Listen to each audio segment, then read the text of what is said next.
So ito po yung progress na nagawa ko as of now. So try po natin mag-login kay admin. So yung login ni admin tsaka ni employee is isa na lang. Dun sa video na example natin is dalawa yung login niya. So dito sa ginawa ko is pinag-isa ko na lang yung login ng admin and then yung employee. So yan, try na po natin mag-login. So ito yung basic.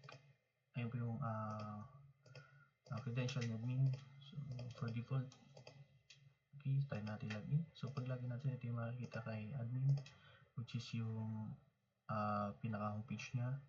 Next, nakakapag-ano tayo ng user account. Yan, nakakapag-edit, add, search na rin, delete. Yan, gumagana na rin.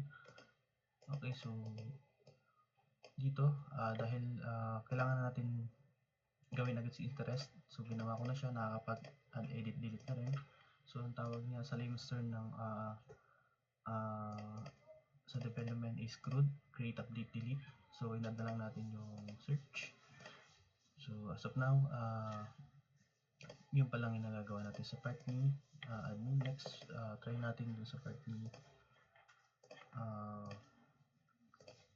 employee. Yan, as default, same kay admin. Yan po yung credential niya. After mag-login, so yan, ma-determine natin na dito tayo sa dashboard ni employee. Ito yung text dito sa taas, sa tabi ng menu bar. Yan. Employee management system. Yan, nandiyan na rin yung name. So nakakapag-update na tayo ng account, same kay admin. Then nakakapag-add na tayo ng member management.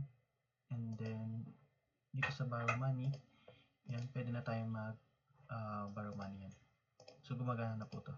So itong select interest natin is dynamic na siya. Magbe-base doon sa in-add ni admin kung ilang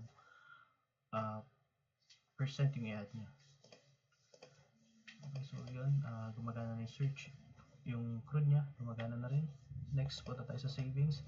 So sa savings, ang gumagana po dito is yung ating add. Ito po yung form niya. Yan, meron tayong first name, middle name, last name, suffix, birthday, gender, civil status, email, phone number, occupation, home address, permanent address. So yun, pag okay na, mag-close yung kusa pag nag-add. Yan, close natin siya.